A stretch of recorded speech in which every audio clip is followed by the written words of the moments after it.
Hi everyone, this is Britt Simon. So I thought I'd jump online and spend a little bit of time with you, take some of your questions. I have a little bit under an hour right now, so I'm going to have to stay focused, which is hard for me, and answer your questions as quickly as I can. So as ever, if you find that I don't get to your question, please ask your question at brittsimonsays.com. That's my blog.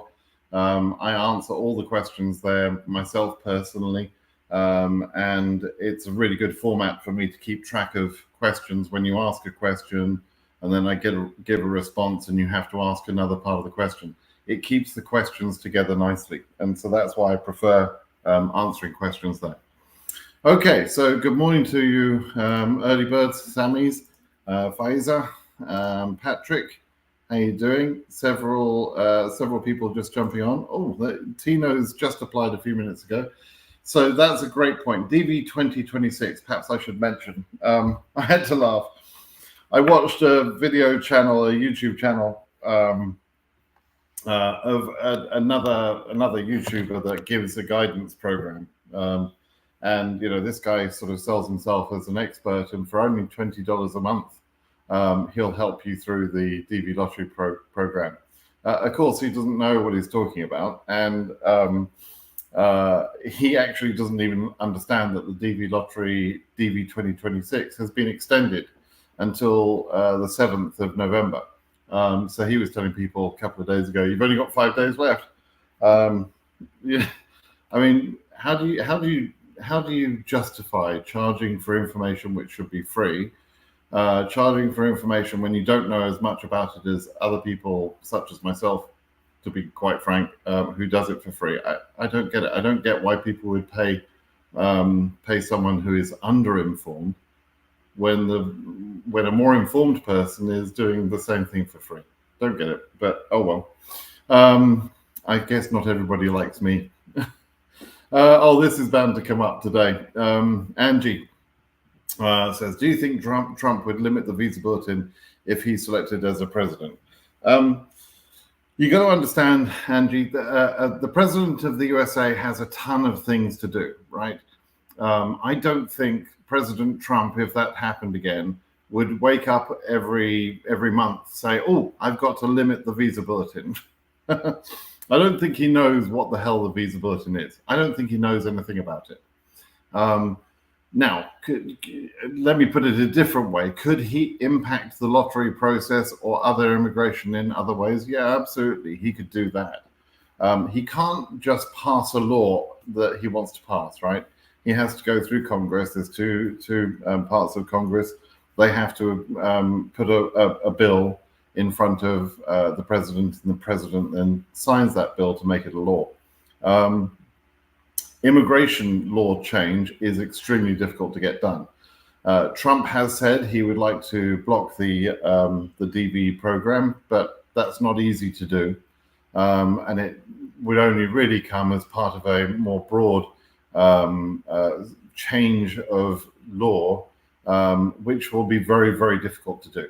So I think that if Trump gets in, which is looking a little bit less likely, I think now, but if he were to get in, then he would probably cause us chaos in terms of increased security checks, in terms of possibly another Muslim ban or something along those lines, possibly some sort of attempt at border closure, although that's not strictly legal.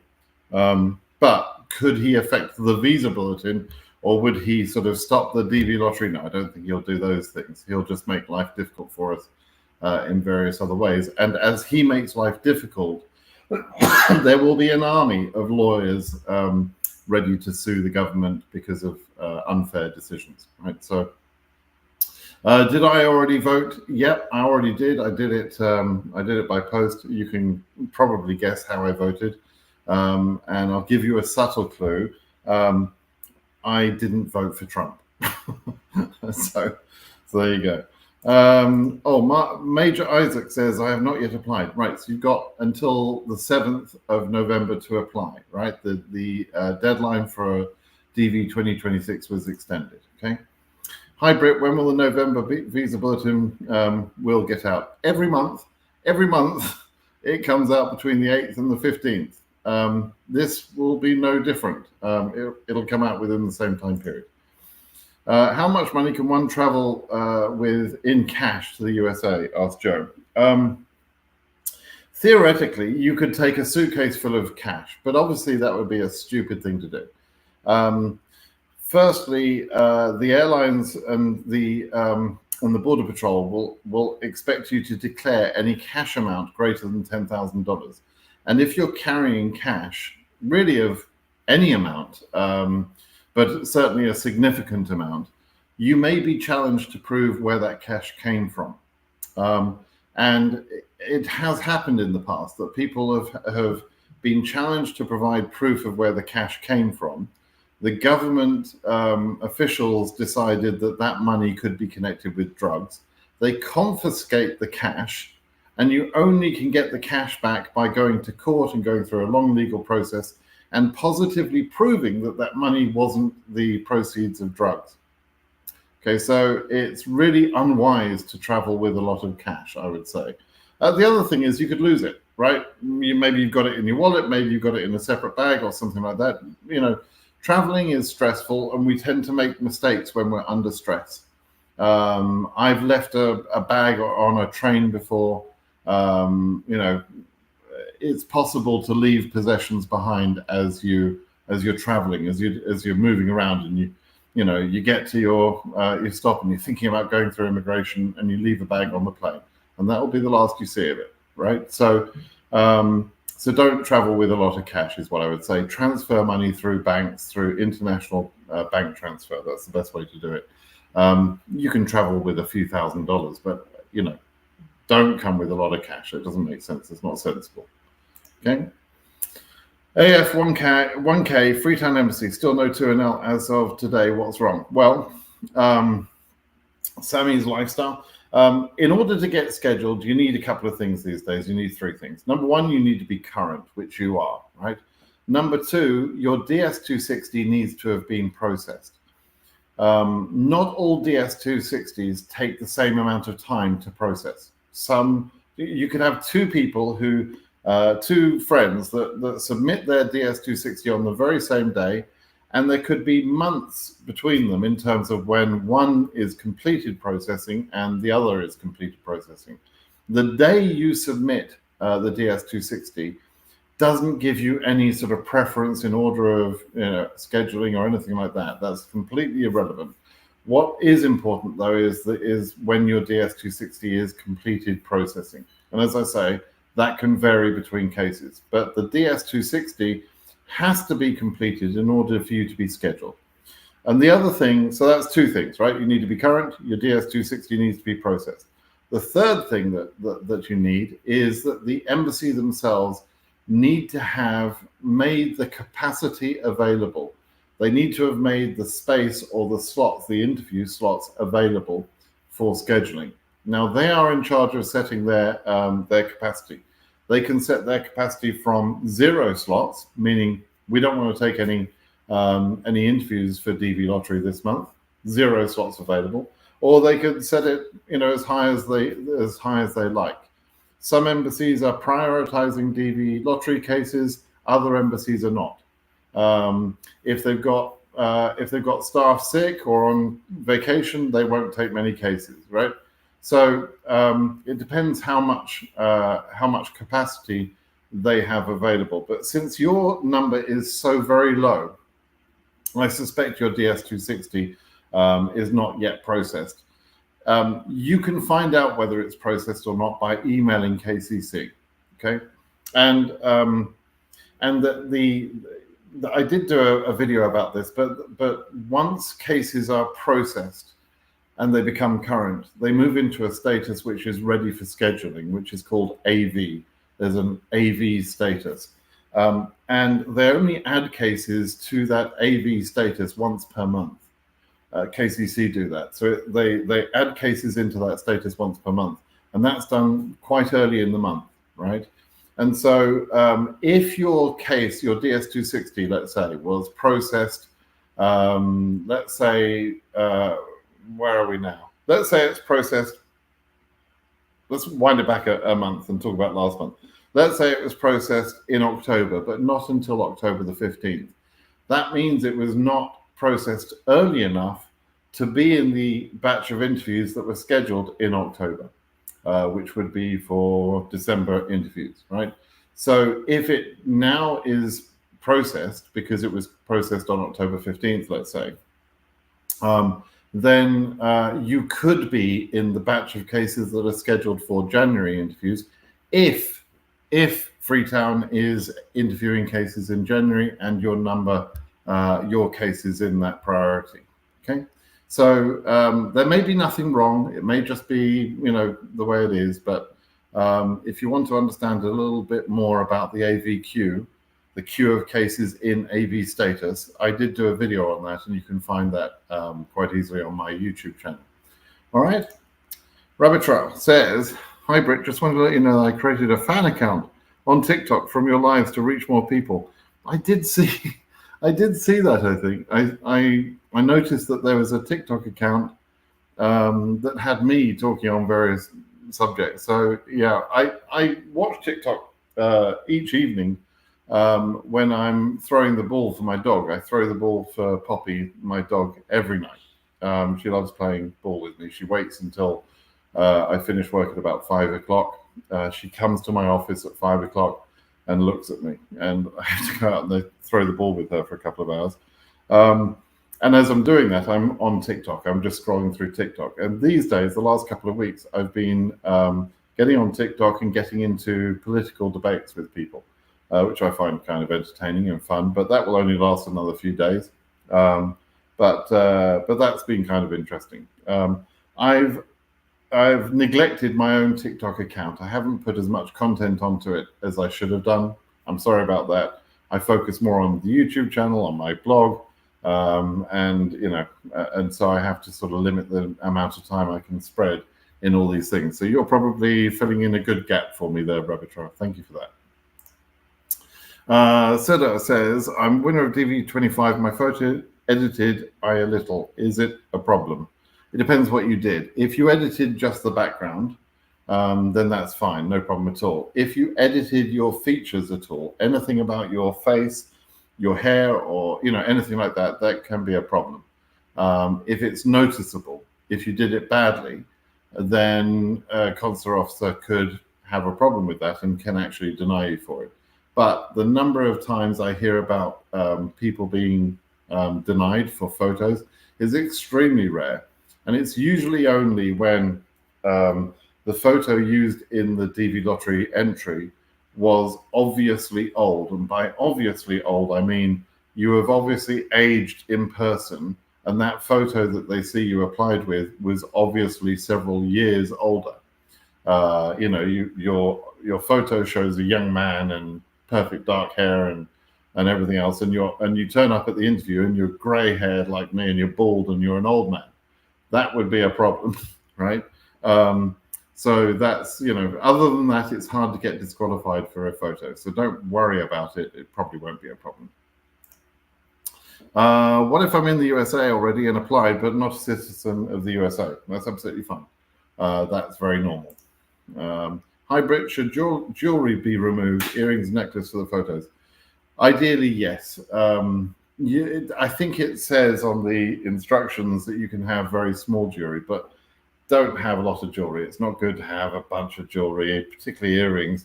There could be a chance that it would obscure some of your features. So go very light with jewelry. Same with makeup, by the way. Don't wear heavy makeup. Go with light jewelry, light makeup, dark colored clothes. That should be the photo. And I say dark colored clothes to create a difference between the background and you, right? I see people sometimes, take a photo with a white shirt. Well, against a white background, that can actually sort of wash the picture out and it looks kind of odd. So yeah, do that. Unlimited blessings. Hey, sir, it seems that it takes more than 2 months to get a green card after paying online and arriving in Washington. Yep, it can take up to 3 or 4 months. I heard from someone this morning that's been in America only a month and they've already got their green card, whilst other people, for some reason, I never quite know why there's a difference, but I've seen it take up to 3 or 4 months. But don't worry about it. It's not a problem. Having the green card is actually not that important. What's important is the social security number, and normally you get that within 2 to 3 weeks. Okay. Mustaf says, I heard that Trump became president. It would take up to May to have a Muslim ban like 2016. Is it real? No, that's not real. Trump could implement a Muslim ban if he chose to do that on the first day he's in office, which would be January the 20th of 2025. So he could do it on his first day, and it would be typically it could be immediately effective. He might give some sort of notice in that. So no, it could come before May. Ralph from Ghana says, Brits, I've been following you since 2015. Raphael, I hope you've got your green card now. Please, I hope so. Patrick says, please let me know, if your picture doesn't meet the requirements, could it be downloaded in DV Lottery website? Could it be downloaded? You mean, could it be uploaded? Could you even use it and upload it to the DV Lottery website? Yeah, sort of. You could have a photo that meets the technical requirements for dimension, like 600 by 600 and the right color profile and the right size for the file. It's a JPEG, right? Those are the technical requirements. But you may have taken a picture of a donkey's backside, right? It may not be your face. And so, yeah, they're not gonna know. So you might have mixed up your photo. You and your spouse might have got your photos the wrong way around, right? So that can mess you up. And again, they'll probably only find that out at the interview, by the way. So that's one of the rare photo denials that I talked about. But yes, it is possible, therefore, that a picture doesn't meet the requirements. You can upload a picture where you've edited the face. Maybe you were wearing glasses and then you realize you weren't supposed to be wearing glasses, so you do a crappy attempt at editing out the glasses, right? But it's obvious what you've done, and therefore, yeah, that would be a problem. But you would be disqualified for that if you went to an interview, but the upload of that file would work, right? So there you go. Nice to be back in the DV class. Thank you. Hello, hope you're well. My question is why they are asking school-related questions in interviews this year. They actually shouldn't. I've heard before that if somebody turns up and they say, yes, I got math, I've got algebra, and I've passed those classes, the COs have asked sort of relatively simple math questions and that sort of thing. The rules specifically prohibit them from doing that. They actually shouldn't do that. Now, if I were a lawyer sitting next to you when you did that, I would immediately point that out to them, that they're not supposed to do that. But if I'm an applicant sitting in front of a CO, and he wants to ask a question, I'm not going to complain about it because I'm trying to be, friendly towards the CO. So I would probably choose not to argue at that moment in time. However, if the CO then denied my application because my answers were for some reason not correct, and the CO makes the mistake of denying me and puts a note down saying, I don't believe that this man passed his math class because he couldn't answer my questions. If you could have proof like that, then you could absolutely, ask the embassy to review your case. And actually, there's another step you can take, which I won't discuss, but there's another step you can take to sort of get some help on that. And although there is no formal appeal process, you can ask them to re-review the case in certain circumstances. And that one would be pretty easy to overcome, I would have thought. So they shouldn't be asking that. I'm not surprised they are in some cases, but it does annoy me that they do it. But if you say you've passed math and they ask you a math question, just answer the bloody question. If you've passed math, just answer the question. If you haven't passed math, and you can't answer the question, then, you know, like, are you sure you passed math? So, you know, okay. Abdin Nasir. 2024 lottery. My brother entered as single. Now he entered. All his kids are 8. Oh my God. Okay, so so what you're telling me, I think you're not being very clear, but I think you're saying your brother entered in DV 2024 and lied and said he was single and had no kids. Now he's entering, let's say he's entering DV 2026, and he now admits that he's got kids. All his kids are 8. So he's got 8 children. 8 children, is he really? Man, he must be exhausted.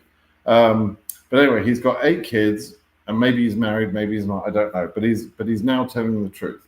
So what you're asking is, does the earlier application where he lied affect this application where he's telling the truth? It might bring up some questions, but it doesn't automatically disqualify him for DV 2026, as long as he's now telling the truth, okay? But if somebody, in my experience, if somebody is prepared to lie as badly as that, then they're probably lying about something else. And so, and that would be how the CO would think. And so if they did know that, which they have access to those earlier applications, if they knew that, it would probably make them suspicious of anything he then says, right? So, you know, a dishonest person is a dishonest person, and usually people don't change, you know. So, yeah, it's not a good idea to lie at any time. It's so much easier to just tell the bloody truth. Like, why do people lie? You know, they get these stupid ideas that oh, I can lie. I've heard that more single people get selected than married people, or I've heard more married people get selected than single people. So I'm going to lie about my marital status. Completely stupid. First of all, it's wrong, but it's completely stupid. You've got to be stupid in the head to think that that's a good idea to go lie about those things to the American government, and then expect that the American government are going to say, "Oh, that's no problem. You lied, but it's all right. We'll give you a green card anyway." No, they're not going to do that. They're going to disqualify you. And probably ban you for life, and you deserve every bit of it if you've been that stupid, frankly. So just tell the truth, people. Just tell the truth. The truth will set you free. When is the closing date for DV 2026? It's November the 7th. That's this Thursday coming, and it will be at noon on the Eastern time zone in America. Our clocks just changed last night. We went back an hour, so be sure you know when that is. But what I would say is don't leave this to the last minute. It's very silly to leave it to the last minute, because the system could get overwhelmed in that last few hours, perhaps the last day or so, and it may not respond very well. So don't leave it to the last minute. Apply earlier, right? Patrick, do you have a TikTok account? If yes, do you go live there? If not, why? I don't go live. I don't have more than 1,000 followers on TikTok because I've barely issued any videos there. If I had more than 1,000 followers, I would probably go live sometimes. But I would probably keep that format for slightly different conversations. You know, other conversations, my thoughts about how to live in America and politics in America and those sort of things, because it's not a great format to sit there with a phone and you know, and try and do a serious topic like TV lottery. So, and I prefer to have my computer at hand, and you know, so we'll see. We are just building an outside room, a covered patio area, and I'll probably be sitting there in the future once that's done, because it's going to be gorgeous. It bloody better be, for the money I'm spending on it, put it like that. It would make most of your eyes water to know how much I'm spending on this stupid patio. But you know, if I sit there and do, I might do sessions from there, and maybe that will be on a tablet or something. That might be the way I go. We'll see. Sammy Zoisfal says again, is it possible for someone to get selected and yet still not get interviewed with a low case number despite filing the DS-260. It is possible in some cases, yes. So we have seen people with low case numbers not get interviewed because their embassy chose not to make enough capacity available. That's possible. You can have problems raised in the DS-260 processing. Perhaps you are linked, to some sort of terrorist organization, and they decide to take a very, very long time to process your DS-260. That can happen. There are some exceptional cases, but generally speaking, if you've got a low case number, and if you're at a reasonable embassy, you generally have a chance. But just to give you a clue, in DV 2024, Africa case numbers went up to 122,000 and something. And in the end, the region went current, and so cases right up to that level were interviewed in some embassies. Ghana embassy in Accra only had interviewed cases up to about 20,000. Addis Ababa only interviewed cases up to about 30,000. Ankara had European and Asian cases and held them back tremendously. So not all embassies are the same. There are some particularly bad performers, and if we get confirmation that they're performing badly again in DV 2025, then you need to take action as soon as we have that information. And we will only have that for sure on January the 1st. Okay. Ahmed says, I was born in 1996. I started school at 5 years aged 2001. You were aged 2001 years old. Anyway, I think you mean the year was 2001. And finished at 2012, 2013 high school. So total was like 16 years in total. God, your math is really bad, isn't it? Your math or your English. So if you started school in 2001 and you finished high school in 2013, how did you get 16 years of education in that time period? I'm not sure you mean 16. So total was like 16 years. Maybe you mean you were 16 years old. Is that right? Yeah, you were 16 years old. I see. Is it a problem for less than 18 years of age to finish school? Okay, so there are some countries where school leavers of what I would call high school are slightly younger than their American counterparts. However, people misunderstand what high school really is. So in the UK, where I was born, we had education up to 16. In my day, was compulsory only up to age 16, and you would do GCSEs or O levels. I think at that point, I think they were called GCSEs or something, but O levels, and that was at age 16, and that was high school, and you could leave high school at that point, and you could start working. Some kids, most kids, let's say, went on to do A-level courses in the UK, which was a further 2 years. And it was only after getting those A-level courses that you could then go into a university for a degree, a bachelor's degree. What that means is, although they finished what we called high school at 16, and then went into college for a further 2 years, the equivalency of a UK kid to an American kid meant that both systems had you graduating US level high school at about 18. In other words, you had to have had the A levels in the UK to be considered at the same level as a USA high school graduate, right? Because an American high school graduate is typically about 18, sometimes 17, but they are qualified by their education to a level where they can enter a university, which they call college, but they can enter that university immediately with no further education. So the question I would ask back to you, Ahmed, is in your case, at 16 years old, could you have entered a university for a bachelor's degree level course, right? That's the question. I suspect not. I suspect, and I don't know the country you're talking about, but I suspect that you probably would have had to have had more education.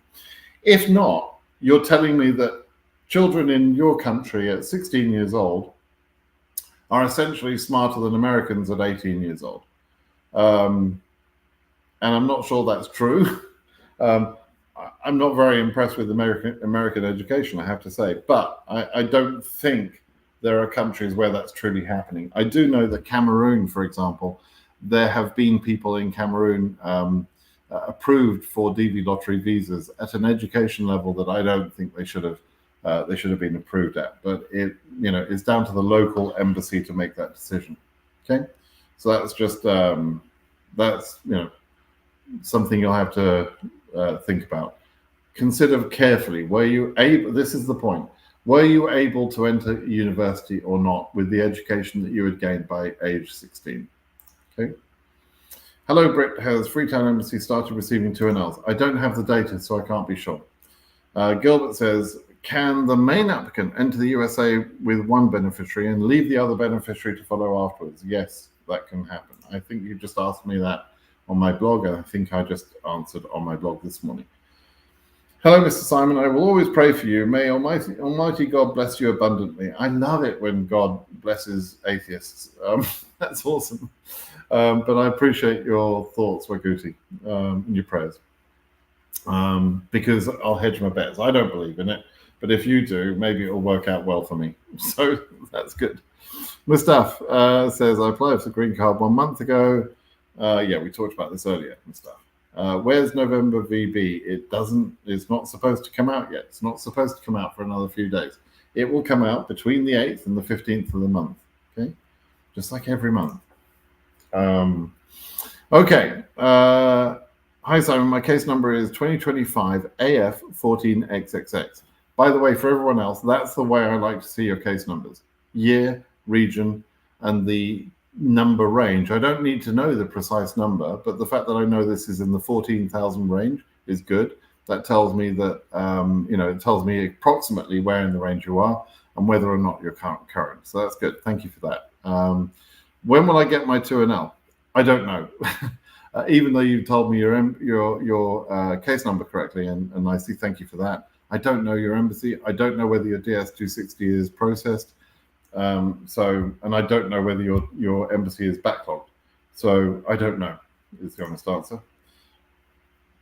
Handsome Boy 27. Okay. Hi, just to confirm that it is absolutely fine to charge to spouse's country of eligibility, even if husband is also eligible based on his country of birth. That will not flag suspension of visa, suspension by visa officer. No, that's called elective chargeability, and it is fine. It's absolutely acceptable. But generally speaking, if both countries are eligible, particularly if they're both in the same region, then why bother doing that? Why add the complication? There's no real point to doing that. Where there is a point is if you're married to someone from the Oceania region, then yes, absolutely, charge to their country of birth, because the chance of selection in the Oceania region is much higher than every other region. Okay. Other than that, the chance of selection in Europe, Africa, Asia and even South America, I believe, is roughly the same between all of them. South America, Oceania is the only one that has a significant, and I mean very significant, increased chance of selection. You're about 5 times more likely to be selected in Oceania than in any other region. Now, if you have not got a legitimate way to charge to a country in Oceania, for goodness sake, don't do it, because you will be disqualified 100% of the time, right? If you're in the wrong region, if you don't have the right to be included in that region's lottery, then you will be disqualified 100% of the time. And there is just no way around that, right? So if you're married to someone from the Oceania region, or if you're married to someone from another region and for whatever reason you prefer to be processed through that other region, you can do that. And it's termed elective cross-charging. I wrote an article about it some years ago on my BritSimonSays.com blog. And the reason I wrote that article, or updated an existing article, was that the government had clarified in the FAM guide that it was elective, and in other words, you could choose to do that for whatever reason you want. So I'm 100% sure it is okay, and I've known people do it. Okay, Habib, I'm selected of 2024, but for Asia. Bad year, only 27 current, and my case was 37,000. Yeah, my wish is lost. Yes, I'm sorry about that. It is, you're correct. Your wish is lost, but you can re-enter. G2 says, Trump say all illegal and legal visa close. It is possible or not if Trump is president? Not really. He talks a lot of shit. Let's be honest, G2. He says a lot of really stupid things. He doesn't know, quite often he doesn't know when he's saying something stupid. He says lots of stupid, he lies a lot, he says a lot of unwise and stupid things. But there are some people around him that will do some bad things if they can. There's a guy called Stephen Miller. And Stephen Miller, if he can write a rule or a law that makes it harder for immigrants, legal and illegal, he will do it. For sure, he'll do that. Now, is it easy to make that into a law as opposed to an executive order? It's not easy, but they could try. But no, it's not like Trump can just wake up one morning and say, "Hey, we're turning off all immigration, whether it's illegal or legal." It actually isn't possible. It's not even possible to close the borders. They always talk about closing the borders. It's complete nonsense. It's not possible to do that. It's only happened twice in the history of the USA, and one of those times was for COVID-19. So without some really big reason why you have to close borders, it is just not. It's not possible. It's not possible on a whim. What is it? I'm Afghan refugee in Pakistan. I haven't gone to Afghanistan for many years. Okay, but there's no question there. So, Mohammed, if my birth country is eligible, but I don't want to choose it as the eligibility country, can I change the country of eligibility to my father's birth country? There is a way you can do that. I wouldn't do that, and you definitely can't do that if your mother's country of birth is also the same as your country of birth. You absolutely can't do that in that example. So, generally speaking, unless you've got a really good reason to want to do that, don't do that. Right? There's two exceptions. One is through marriage, and that's pretty easy to use, right? And the other is through your parents, but the parents' route has some small print, has some problems with using it. The place of birth of both of your parents is considered. It can't be. Neither one of them could have been born in the same country where you're born. If you want to use that exception. So, generally speaking, don't use it. Is what I would say. If your country of eligible, if your country of birth is eligible, use that. It's simple. Can I apply for DV if I'm staying in the US undocumented? Yes, you can. It's not smart to be undocumented in the USA. And if you truly mean you're undocumented, then you can't process your win if you're selected in the USA. And while you're in the USA, you may have picked up a ban which will last years and will mean that if you are selected in the lottery, that you may not be able to get to process your case.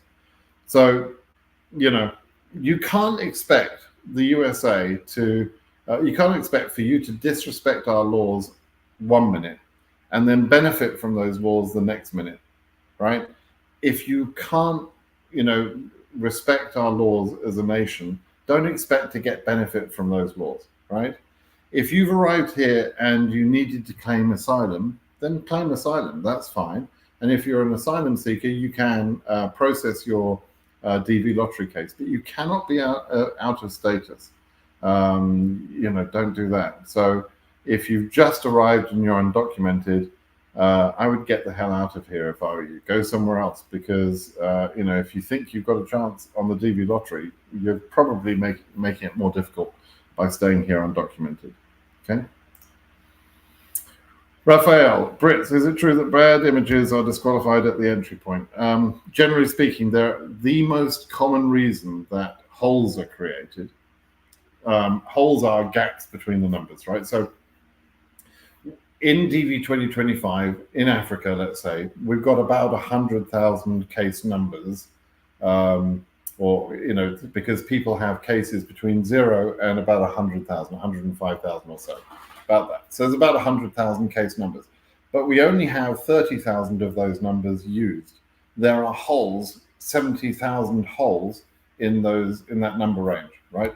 And those holes are cases that are disqualified before the announcement of the results. And the most common reason those cases are disqualified is for bad photos. Okay, so I don't know the exact numbers year to year, but I would say that probably half the people that enter the lottery probably don't have a good enough photo in order to continue. It's a problem. I'm working on it, is all I'll say. I'm working on it, but there has to be a better, simpler way of making sure you have a good photo. So that's what I'm trying to do, because it's when I think about how many people lose their chance simply because they can't take a photo, it drives me nuts. Okay, can you talk about the chances for eligibility for Italians? The chances for Italians is the same as every other country in Europe, with the exception of a couple of countries where the chances for people from those countries is lower. So basically, within one region, every entry is supposed to have the same exact chance of selection, and they do have the same chance of selection, apart from countries which are limited in some way, and that's a different conversation. But for the purposes of your conversation, you have the same chance as a German, as someone from Poland, someone from France, someone from the UK. You have exactly the same chance. People get very confused when they look at the selectee numbers every year and they see that country A has less selectees or winners than country B. And they're like, oh, country B must have had more chances of selection, must have had a better chance because they've got double or treble the winners of country A, right? That's what people say or think, but it's not true. If you've got two countries in the same region and country A has 100 winners and country B has 300 winners, the reason for that is because country B with 300 winners had 3 times more entries than country A. That's all it is. The chance of selection is exactly the same between the two countries, or between any countries in that region. Okay, so if you want to know the actual chances of selection, well, it changes year to year, but roughly speaking, 1% is roughly the number. Sometimes it's 0.5% in some years, sometimes it goes to 1%, but it's about, in that range, which to some people that sounds okay until I put it the other way I put it. And I say to people, well, your chance of selection then, if it's 1%, your chance of selection is 1 in 100 years. And that tends to make people say, oh, that's not a plan then. It's kind of a random chance is all it is. Yep, that's exactly right. So I got an email from someone this morning, or a message from someone this morning, saying that they have been applying every single year since 2011 and they haven't been selected. Why not? Well, it's very normal. That's, you've applied 13 or 14 times. That's very normal. You've only got one chance in 100 years, right?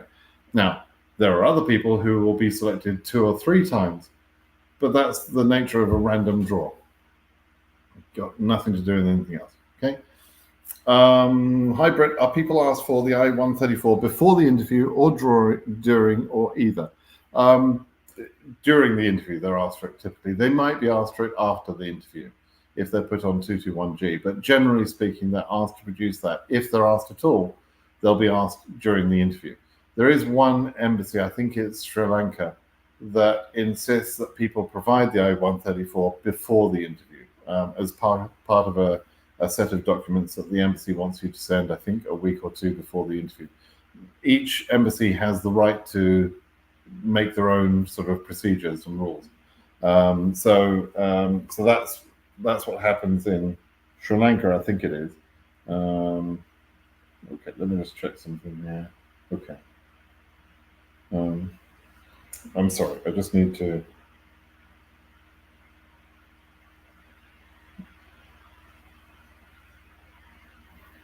Okay. Can you be in the US and undocumented? Oh, how can you be in the US and undocumented, Lapone? It is possible. So undocumented, there's a couple of ways it can happen. You can come over between ports of entry, come on the southern border, between ports of entry, enter that way. You can do the same thing on the Canadian border. You can also fly in on a valid visa and then overstay that visa. Extremely stupid thing to do, but it's very common. It's very common. That's possible. And that's what we mean, when we talk about undocumented. The Trumpers talk about illegal immigrants, and that's really what they mean. But they also typically, Trumpers, they're not the brightest folk. And so they often refer to asylum seekers as illegal immigrants as well. That's just because they got no idea. Asylum is a legal immigration process. So they just have no idea, really. But anyway, it's people that enter the country on a valid visa, but then overstay the terms of that visa or break the terms of that visa, or people that enter the country without being inspected, which in itself is a crime, and leads you into a really sticky situation because so it's really bad for undocumented immigrants because they might be able to work through various ways of getting somebody else's social security number, and they'll pay tax and that sort of thing. They contribute into, for example, social security tax, but they can never draw those benefits out of there. They can't get the benefits that they're paying for.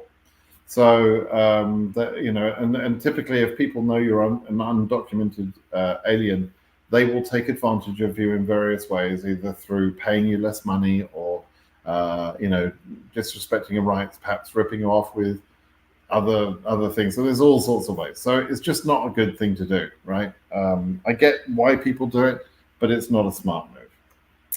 Okay. What if you have 2 wives or 3, and you need to include all well-known it's a recognized legal marriage? Wow. Okay, so we're talking about polygamy. 2 wives or 3 or 4, whatever number you want. Why would you want that many wives? I don't get it. But anyway, so here's the thing about polygamy. Polygamy may be legal in your country, but it is not legal in the USA. And if you practice polygamy in the USA, it's actually there's a law you're breaking which makes it bigamy. Bigamy is when you marry a second person without divorcing the first person, right? Now, in those cases, any marriage after the first marriage, if the first marriage has not been terminated, then any subsequent marriage is considered invalid by U.S. immigration law and law in general. And so you could only enter the lottery with your first wife. And if you're from a country where polygamy is common and legal, you might think you can enter the lottery with any of your wives. No, that's not the case. You would have to prove that that's your only wife or at least your first wife. That's the way it would work, right? What matters really in the DV application? Is it the photo? The photo is important, and telling the truth on the other details is also important. Afghan refugee in Pakistan, we talked about it. Luca, how are you doing, Luca? Let's not be fooled. Trump will do anything beneficial. Let's not be fooled. Trump will do anything beneficial for immigrants, not even for skilled workers in the backlog, as Miller is still waiting to grind the legal immigration system. Absolutely right. They're just, this country needs immigrants. The population in the USA would decline if it weren't for immigration, right? So a declining population is not a good thing for a country, and other countries have recognized that, and they have accepted, therefore, that they need to have immigration. America has grown its economy on the basis of immigration, on the basis of that population growth and the natural resources we have, right? So immigration is a really good thing for America. America does better when it brings in immigrants that have skills, want to work hard, want to make a living for themselves, etc. Those immigrants, need a home to stay in. They need food. They need clothes. They become taxpayers and consumers, and they buy homes, etc. And they create wealth for themselves, and that creates wealth for the country. So we need that. And Trump doesn't understand that, or if he does understand that, he's not showing that he understands that. And most of the people on his side of the political aisle, the Republican side, would rather limit immigration down to a point where it almost doesn't exist. Only smart white folks. That's probably what they would do, right? Because, let's be honest, they are racist. I can explain many reasons and ways and evidence why they have shown they are racist. So they only want white folks. They only want Christians. That's the sort of immigration they would want. But we need to be a more diverse society than that, and we need immigration. So, yeah, I understand there are some, European countries that feel like they're suffering because of over-immigration.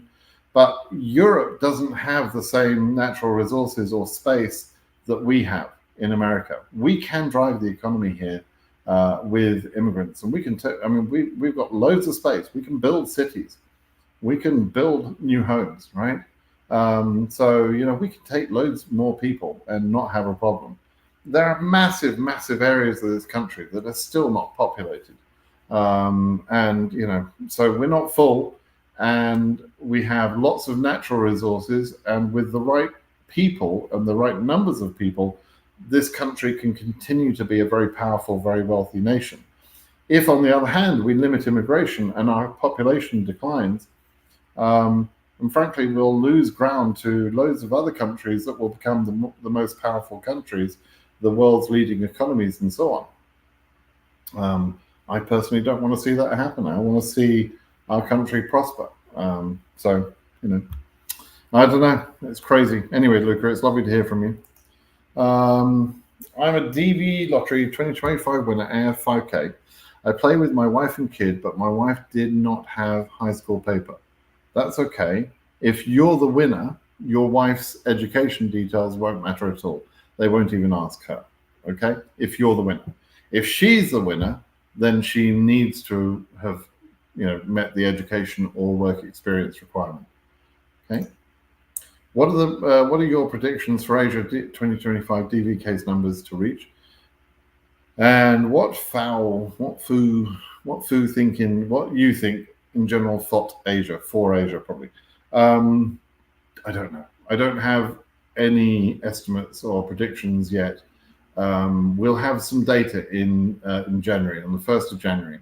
Once I see that data, I'll have some predictions, some general predictions. I do that every year. I tend to not want to get involved in predicting the next visa bulletin because it's somewhat random.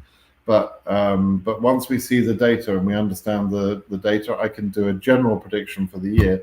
And I'm reasonably accurate. I wouldn't say I'm 100% accurate, but I'm reasonably accurate. I can at least give a sort of a bit of an idea of what should happen.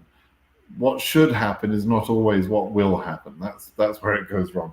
So I can do the math and I can say, there should be this number of people going through an interview, and therefore that means that until this case number you're safe.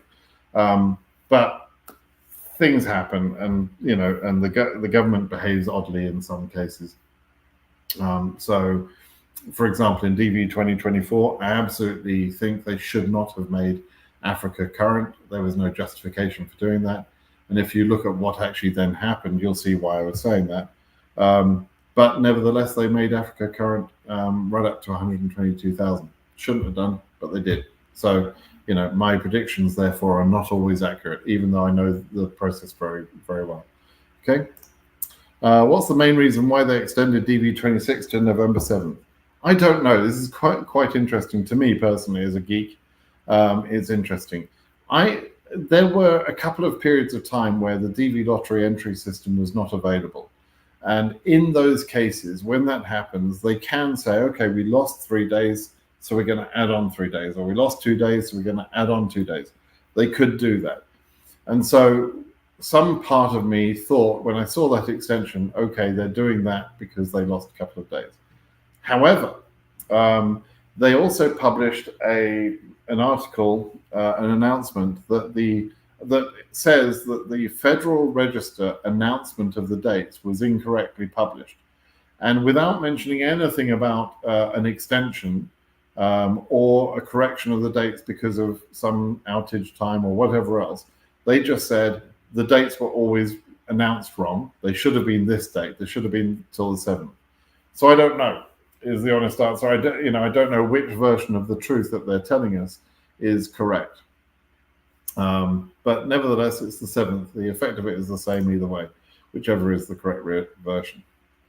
Freddie says, thanks for always giving us free education. You're welcome. Please, someone did the DV lottery registration for my girlfriend and mistakenly stated the wrong city of birth. Will she be denied visa on that? No, that's not such an important thing. As long as the city is relatively close to the city that was put on there. If they say, for example, she was born in Paris, in France, and she was actually born in Munich, in Germany, that could be a problem. Now, it would be a sort of a material mistake. If, on the other hand, she said she listed Paris, France as her place of birth, but she was actually born in, I don't know, Tours or something in France, down the road 100 miles or whatever, or in Nice, somewhere like that, it doesn't really matter. Both those cities are in France. There's no really big deal. It could be a bigger deal if that country is outside in a different, if that city is in a different country. And it's a much bigger deal if the actual country is in a different region. But if it's a different city within the same country, not a big deal. SFW Edge says, this is the name of the lottery image 011 JPG. Is it wrong because it has an underscore, or is it correct? That's okay. Doesn't matter. The underscore doesn't matter. If you travel with your family, total money with all party carrying should be less than 10K USD for being eligible to not declare. Yeah, that's true. The total number within your family unit should be less than 10,000 to not declare. But it doesn't mean that that's safe or smart to do, as we discussed earlier, right? For the reasons I discussed earlier. But yes, they do collect all the money. So you can't, if you're a family of 5, you can't have $10,000 or $9,000 in each pocket. You've got a total of $45,000, and you think it's okay, therefore, to not declare that. You must declare that. Now, if you declare that, it doesn't mean they're going to take the money away from you, but they could, right? Particularly if you've been underhand, if you've got a 3-year-old kid sitting there with $9,000 in his pocket, and you then want to try and tell the officers, no, he went and drew the money out himself from the bank, and they'll say, well, he's 3, sir. He can't draw the money out himself. So clearly, it's your money, and you tried to spread it within the family simply to not declare it. Why didn't you want to declare it? It's obviously a case of drug money, and therefore we're going to take all the money from you. That's what will happen, right? Just think a little bit. Hello, Big Brother Simon. Can jury disqualify a photo? I think we already talked about this. Live life. Hello, Britt. Hello, Bertin. Thanks for the supportive mentor. I've submitted my DS260, but I did not submit the child. I am looking after his passport number because they have not yet finished the process. Oh. Okay, so you should submit the DS260 for the child immediately anyway. You don't need a passport number to submit the DS260. There's when you get to the section where you put the passport number, there's a drop down to say to use another ID.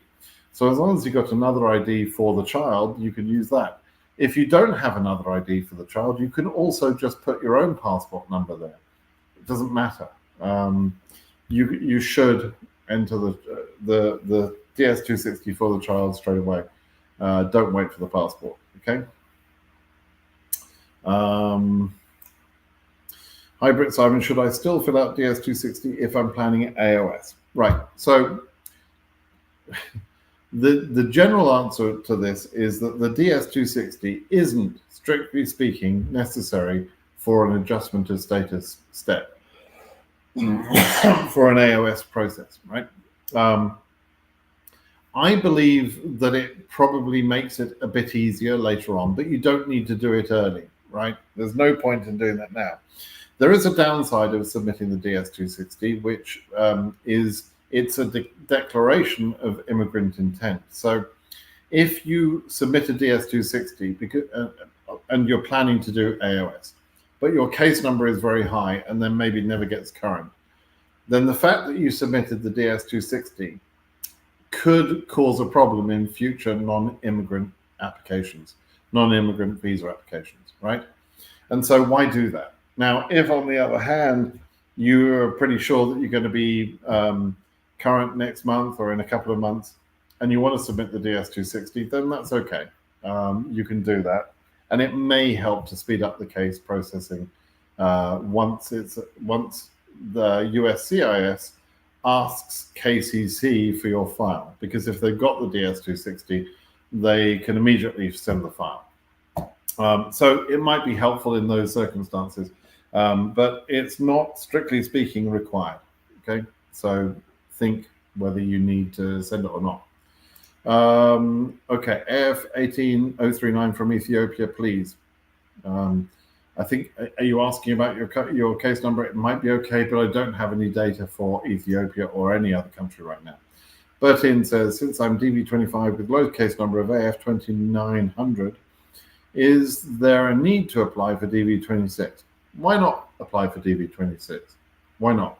I mean, there's not a need necessarily, but something could go wrong. Let's say Trump wins. Trump could block immigration for a little while before he's sued, and you know, that's happened before. I mean, you know, why not just put another iron in the fire, as they say, as the saying says, right? It wouldn't do you any harm, doesn't affect you at all, so go ahead and do it. It's free. Thanks for asking the questions. My questions last week says, yes, Sammy. Oh, yeah. I'm currently looking at some programming IT jobs that offer H-1B sponsorship. After applying for the DV lottery, could there be any implications? No, none at all. The H-1B in particular is called a dual intent visa. So it is perfectly okay to have immigrant intent and apply for the H-1B visa or proceed with that case. The only thing I would say is that the H-1B visa is also a lottery these days. I won it and got it. It became a lottery again in my year, which was, I think I applied in 2013. My DV lottery case through my wife was DV 2014.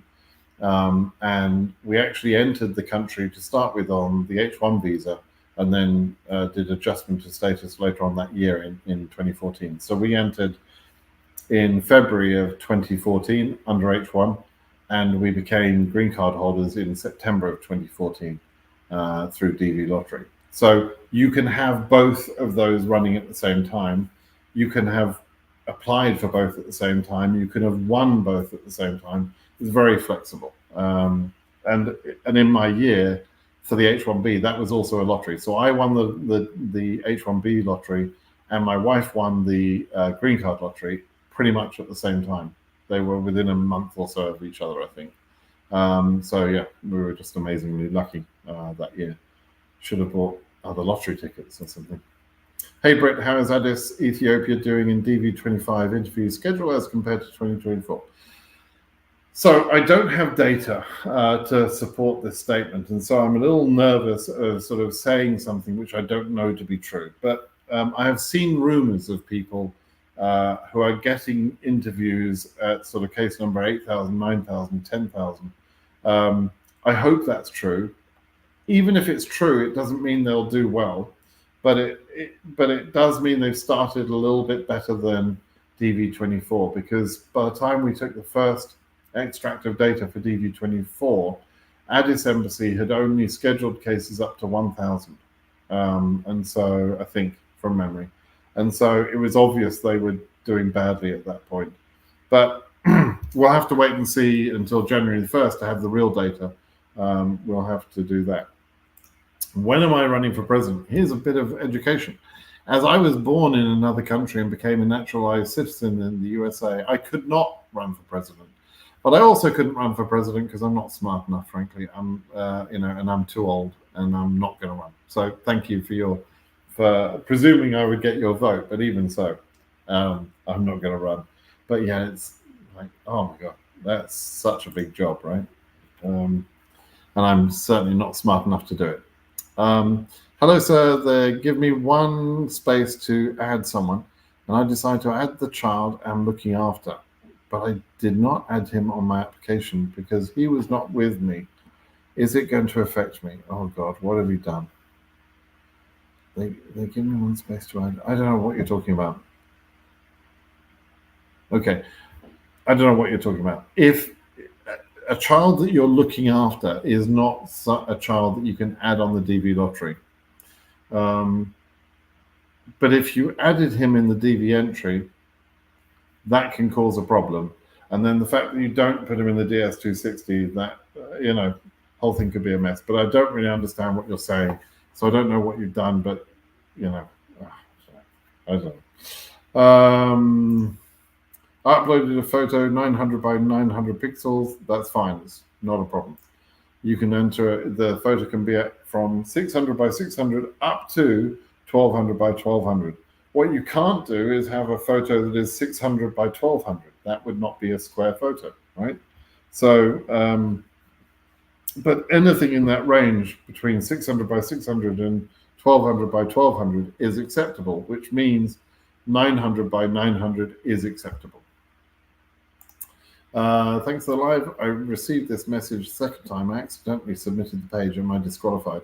I've received only one confirmation number. Yeah, so when people are doing the DV entry for DV26 and other years, this has always been the case.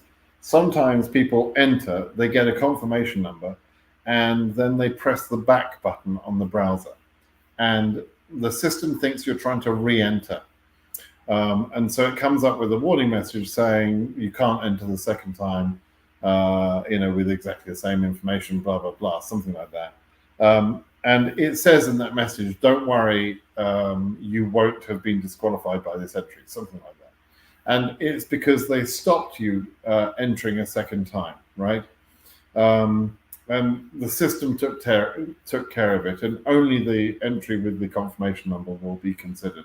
So don't worry about that little error message you see, which I think you've put in there. The information submitted has not been accepted because it matches a previous entry in our records. Yeah. Individuals may only submit, duplicate entries will not be accepted. Yes, so that's the message it comes up with. And you're fine. It trapped or stopped your second entry. It wasn't even a real entry, right? So it's not a problem. Wonder, insist that fraud, especially when it comes to parents' consent and signing an I-134. Question is a father who has been supporting a child who's residing with mum, and that, I have no idea what you're saying there. Don't know what you're saying. Sorry, I don't understand your question at all. Do we need to fill this block letters? That's better. Yeah. OC25 winner here, still waiting to annul. Any chance of getting an interview this year? OC 1888. You don't need to tell me the exact number, Nadine, but your case number is pretty high, and it could be okay. You might get through, but you won't really know until the final months of the year. I did do an estimation of where I thought the cutoff would come, and you're kind of in the range where I think the cutoff will come. You're at the low end of the range that I consider to be sort of dangerous. So, you'll have to wait and see. That's all you can do. Hi, Simon. My 3-year-old took a photo while mouth open. Will it affect the application? Probably not. They're not going to worry about that. No, I don't think they will. It's pretty difficult to get young children to behave correctly for a photo. So they're going to be pretty relaxed about that. OC25, yeah, just talked about it. Thank you for responding. You're welcome. Live life. Talked about that already. When you expect to annul for case number 32K in Addis Embassy? Which year, Mugiz? Which year? if you mean DV25, well, we'll have to wait and see whether they get to that number. In DV24, they didn't get to that number. So we'll have to wait and see. Patrick, if your photo doesn't meet the requirements, are you automatically disqualified? I think we talked about this earlier, but are photo disqualifications made by an immigration agent or by a computer? They're using a massively powerful computer system to do these sort of disqualifications.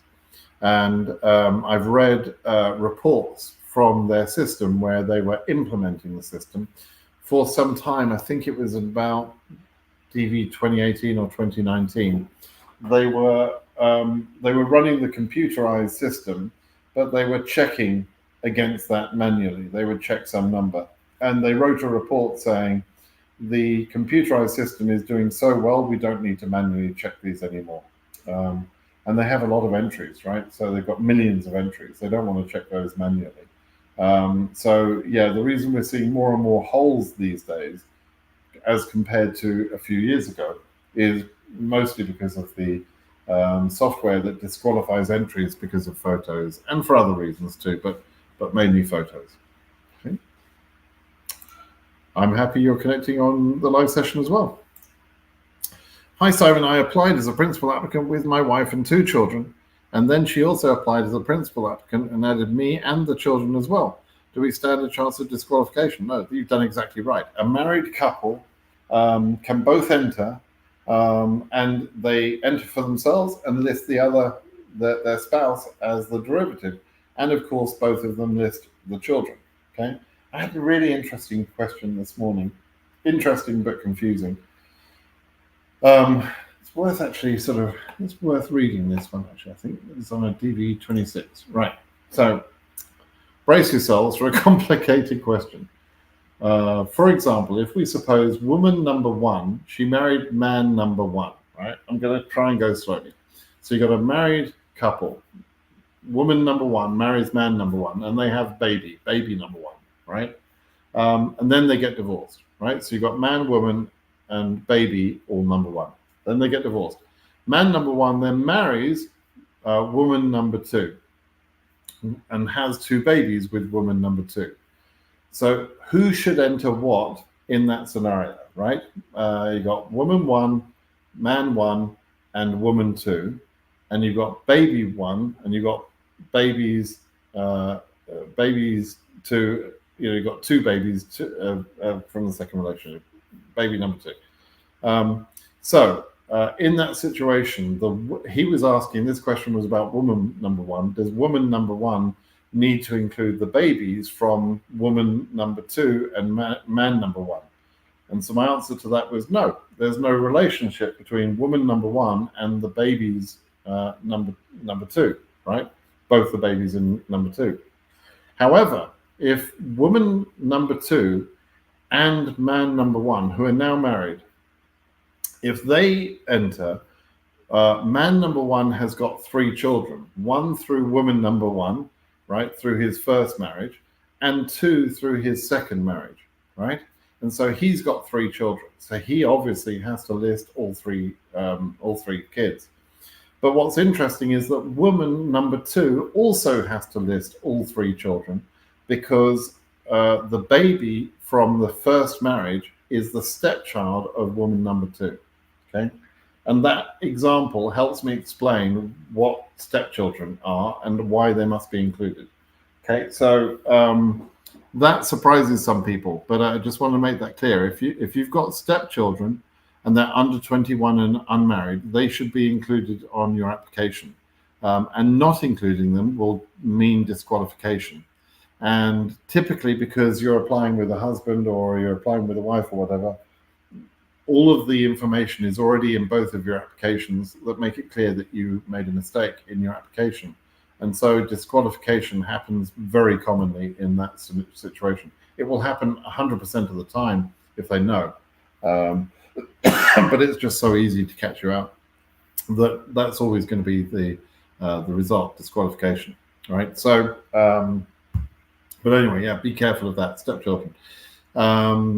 Adopted children also have to be included, even if they were adopted as part of the first relationship. Again, the second relationship, in my example I just gave, woman number one and man number one, let's say they adopted another child, and that adoption happened at least 2 years ago, and now he's man number one married woman number two. He has now 4 children, right? Because he had the child from the first marriage, the 2 children from the second marriage, and the adopted child from the first marriage. So that means he would list all 4 children, and so would she. Woman number 2 would also list all 4 children, because the adopted child is eligible for entry as well. Okay. Right. Okay. Leo Brash says, what am I at? 1 hour 15. I'm over time, but my wife has kindly taken my daughter to where she needed to go, so I can spend a couple more minutes.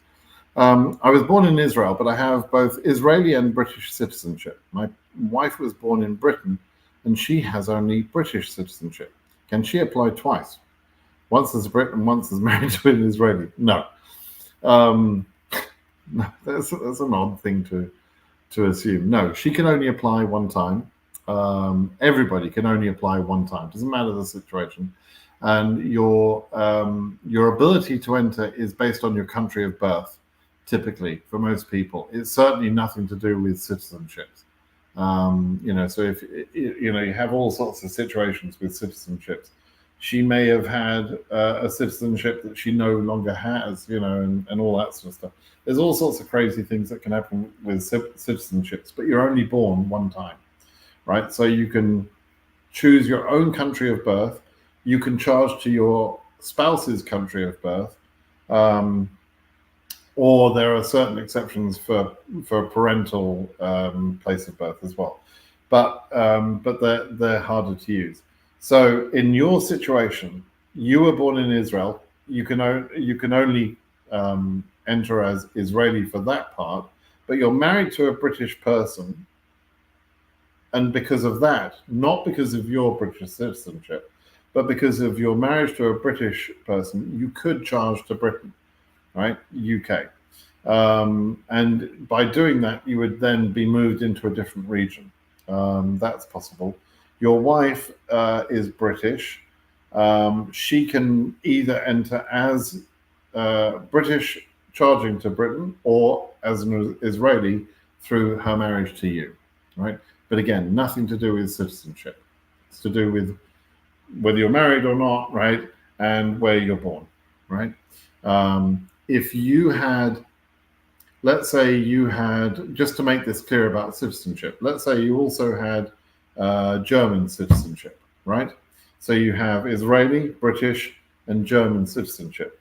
Could your wife claim to be charged to Germany? No, because it's only your citizenship. It's not your place of birth. She could only charge to your place of birth. She cannot charge based on your citizenships, right? You could claim to be Israeli because you're born in Israel, but you could not claim to be charged to Germany because neither you nor your wife have any reason to charge to Germany, right? I hope that's made it clear. Photo tool in the official website auto crops incorrectly. Head ratio 50 to 69%, and from eye level to bottoms 56 to 69. Yeah, don't worry about it. It's fine. It's so close typically. I mean, it does give you an option to sort of shrink or change the size of the photo, but it's generally correct. But if you've got unusual head proportions, it might be wrong in your case. Just adjust it a little bit. The main thing is that the eyes appear in the right place. Okay. When do you expect to annul for case number 2025 AS 3600 for Nepal? I don't know. Probably in the next visa bulletin, maybe. We'll see. Well, Nepal, no, it could be later than that. I don't know. We'll see. Wait and see. It's not a high enough number to be worried about it. So just don't worry about it and just wait. Be patient, right? If I have 2 passports, can I submit 2 times with 2 nationalities? No, you can't. AF 19,000. Yeah, okay, fine. Okay. Okay, AF19. Let's look for some other interesting questions. Talent Show says, our case number is 7,500. When do you think our interview should be in Asia? Plus, what do you think about cousin marriage? Is Seattle permits cousin marriage because we chose Seattle? Oh, wow. So, I haven't spoken about this for some time, but let's talk about cousin marriages. Let me see. First part of your question is, when do you think our interview should be in Asia? I don't know. Next spring, right? A few months yet, so chill out, right? But let's talk about this cousin thing, right? There are certain types of marriage considered legal in certain states to certain types of cousins. Now, I don't know the laws on every single state, but what I'll say is this: is if you Google where you expect to go, you can Google cousin marriage laws. I think even Wikipedia has a page about this, and it explains the different laws in the different states, and it's quite complex. Let's just for a giggle, let's have a look. Wikipedia marriage cousin state law. I've seen this page before, I think. Wikipedia. Here we go. I'll show you this page. I've seen this page before. It's kind of a fun thing to talk about, right? Because in some countries this is considered normal. So let's just talk about that. No judgment. I'm a love who you want to love kind of guy, right? Okay, so this is what I mean, the complexities, right? So there's a column here: is first current cousin marriage allowed, right? Is sexual relations. First cousin marriage is void. Out-of-state marriage is void. First cousin once removed marriage, is that allowed? You have some states where, like in Arkansas, first cousins cannot marry, but first cousins once removed can marry. So then you have to talk about what exactly is the precise detail of the nature of your cousin relationship. Half cousins, adopted cousins marriage, right? There's all sorts of modifications here, and it depends on state. Okay, so firstly, you need to come to probably this Wikipedia page, and I would suggest you would investigate it a little bit more. But if you are married to a cousin of some format, firstly, understand which sort of cousin you're married to. Is it a first cousin, or is it a second cousin, or a first or a second cousin once removed or twice removed? There's definitions, which I think it covers in this page. That's one thing. Secondly, the reason I'm talking about the states is that immigration law, for some bizarre reason, actually says that whether it's legal or not to be married in your situation will depend on whether that marriage is going to be legal in the state that you intend to live in, right? So what does that mean? So if, for example, you are planning to come to America and you are married to your first cousin, and you say that you're going to live in and you say you're going to live in Arkansas, then that marriage would not be considered legal in Arkansas and therefore not eligible for immigration. If, on the other hand, you say you're going to live in Alabama, they would say, yeah, you're welcome. That's fine. You can immigrate to America based on the fact that you say you're moving to Alabama. You could change your mind later. Once you've moved to America and become a green card holder, you could change your mind and you could then go and move to Arkansas, right? And but the fact that you say you're moving to Alabama is enough to actually get the immigration process. So it's a bizarre situation. And of course, everyone in Alabama, I mean, the family tree is like one vertical tree trunk. I mean, everybody's related to everyone else there. It's considered normal in Alabama. In fact, it's encouraged, I believe. Oh dear. But in other states, it could be less legal, and therefore you have to be careful which state you say you're going to move to, right? So yeah, good luck with that. It's kind of a fun one. Some people are going ooh, but In some countries, it's considered normal, so let's not be judgmental.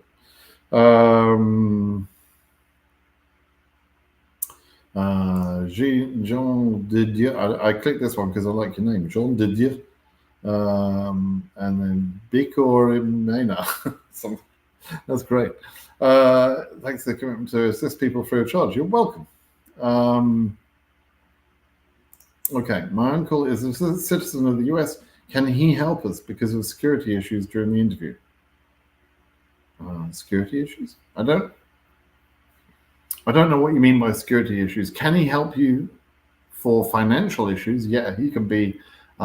He can provide an I-134 for you, and that could help your case, right? So yeah, but I don't know what you mean by security.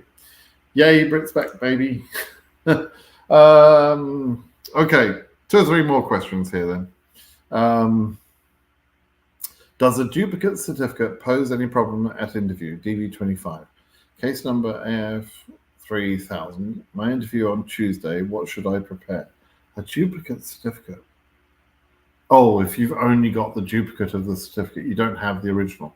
They might ask you for the original, depending on what certificate it is, right? If it's a birth certificate we're talking about, for example, then they might be picky about that. They might want an official extract from the birth record, which can be produced later on, because there's a process for that, but it comes from the issuing authority, right? Depends on the country where you live and the procedures for that country. But if all you've got is a photocopy of a birth certificate, and you don't have the original, that can be a problem and it will delay your case, right? So yeah, have a look at that and make sure you got the right thing for Shape Paul. Okay. Predict visa bulletin for January. How many cases will be current? I don't know. I don't have a prediction. Do you have an idea if Dakar Embassy are issuing 2NLs? I think they are, but I don't know for sure. I don't have the data, but I think they are. I think I've read from people that say they've had a 2NL from there. You're doing a very nice job by providing info about the DV lottery. Do you have any other channel in which you make videos about refugee immigration to the US? I have some questions. I don't actually. I'd love to help, but I can only do so much. And DV lottery is the way I got my green card, and so that's what I chose to specialize in. I'm not a lawyer. I'm not an attorney. I'm not an immigration attorney. So I don't charge any fees for anything I do, and I have to earn a living as well, right? So I have a daytime job, so I just focus on this one area. I don't have a channel on that. But if you may find another YouTuber that's providing good quality information on refugee stuff. I don't know. Good luck with that. Okay. Okay. Let's see. We'll just see if there's any other systems. How do systems detect duplicate applications when different photos, emails, and other details are used, but the name and birth date remain the same? So what you have to understand is that photo recognition software is getting really good these days, really good, right? They have got camera systems and photo recognition systems that will recognize a face of someone to be someone they're looking for in a crowd of people walking through a train station or something. That's literally possible these days, and the government have that sort of technology. So when they ask you for your photo, you could have 2 different photos of the same person. Their systems will know that that's the same person, okay? Just on the photo. And if you've used the same name and birth date, then again, that's a pretty obvious clue. And their systems, are smart enough to detect those sort of similarities. They also can detect where people use the same email address, of course. They track the IP address. They track the time entered, all sorts of things. If you think the American government are stupid, whilst I sometimes will say that they're not the smartest folk, I think they're pretty good at security. And so, you're not going to succeed by trying to cheat the system this way. and all you're going to do is just get yourself banned for life. So don't do it. It's not worth it. Okay. Let's see. I can see I'm not going to get to the end of the questions, I'm afraid. Okay, I'm gonna ask you, if I haven't answered your question yet. If I haven't answered your question, please go ahead and answer that question. Ask that question on BritSimonSays.com, and I will ask that question. I will answer that question there. Okay, so BritSimonSays.com. Go there and put your question, and I'm happy to answer it for you. I'm sorry I can't get to every question today. Maybe I've spent too long on some questions. I don't know, but anyway, I hope I answered your question or something similar that was helpful to you. Please do, everyone, give me a thumbs up on this video, please. Make sure you're subscribed. If you just came across my channel and you don't know what I'm doing here, watch some of my other videos. And if you're interested in DV lottery, you should understand that I'm able to provide good quality information. I'm doing it for free. I just want to help people. So by all means, use that information for your benefit. All right. Thanks, everyone. Have a great day. Bye-bye.